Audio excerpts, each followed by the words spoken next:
L'âme a besoin de ce qu'on peut appeler un support de projection. Plus encore, une relation, si bien qu'une fois qu'il l'aura, il s'agira du même mécanisme qu'il aura lieu. Il en va de même pour tout ce qu'on consomme. Vient l'heure, pour chacun, pour tous et pour l'humanité, espérer et vouloir sonder l'origine du désir pour se mettre en lien avec lui.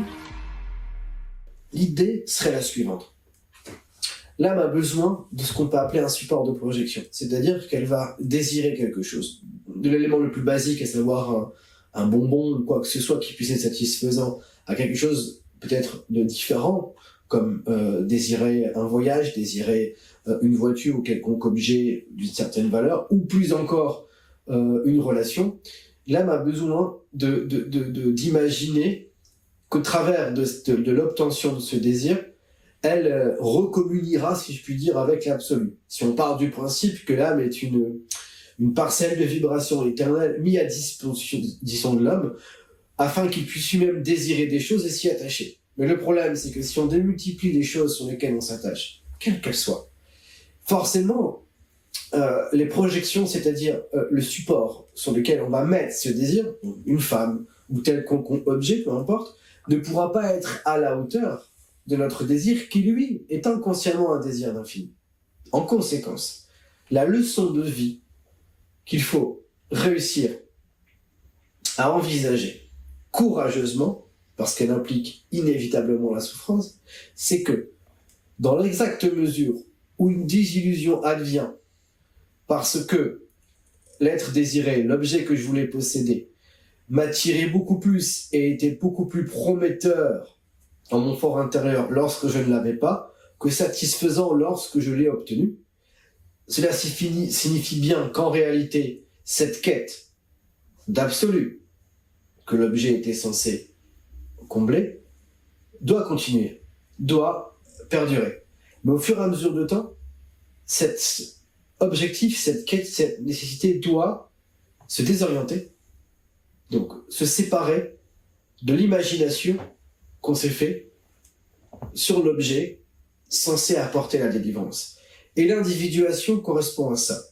Je m'attache, je souffre, il y a des illusions, et bien souvent, l'opération courante moderne consiste en une diabolisation de ce sur quoi ma désillusion est advenue. En d'autres termes, je désire quelqu'un, il vient remplir le vide qui est en moi ou ce besoin d'absolu.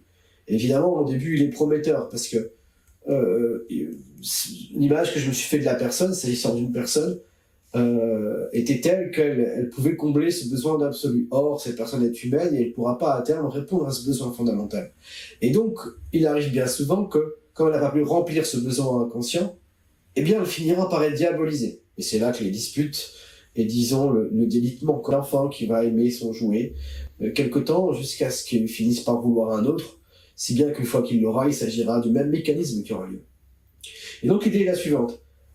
Vient l'heure, pour chacun, pour tous et pour l'humanité, de resituer l'origine à partir de laquelle il lui est possible de désirer, et enfin pouvoir l'éduquer, l'orienter, non plus vers un objet insatisfaisant qui impliquera une alternance quantitative constante, mais bien plutôt vers une épopée courageuse consistant à aller sonder l'origine du désir pour se mettre en lien avec lui, se remplir de l'intérieur, c'est-à-dire non pas rentrer dans une quête d'autosuffisance, mais espérer et vouloir une forme d'indépendance et de liberté, mot souvent utilisé notamment dans la publicité pour nous faire courir derrière quelque chose qui ne procure pas finalement ce qu'on cherchait, à savoir une extension de la liberté et une joie incommensurable ou une joie inaltérable. En conséquence, l'idée est la suivante. Si votre âme est enfermée dans les objets du désir, nul doute que soit elle finira par diaboliser parce qu'elle n'aura pas apporté, ces objets n'auront pas apporté satisfaction,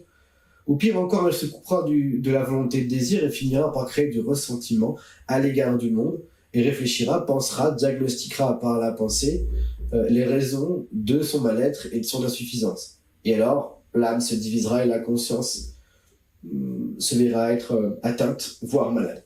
Et donc l'idée est la suivante, et elle est importante. Il faut courageusement envisager que pour un temps l'humanité suspende quelque peu les désirs d'absolu qu'elle a pour un temps, laisser, pourrir, ou plutôt laisser se propager dans, on va dire, les désirs terrestres communs. Et si elle parvient à assumer, du coup, ce risque-là de suspendre son désir, ce qu'il y a bien chez beaucoup de jeunes qui ne veulent plus des modèles traditionnels de développement, alors, si courageusement elle suspend cette quête aveugle de réussite et de jouissance, alors il est possible que l'origine de son désir lui soit restituée. C'est-à-dire la dimension de l'âme à proprement dite, la plus personnelle, profonde et ancrée.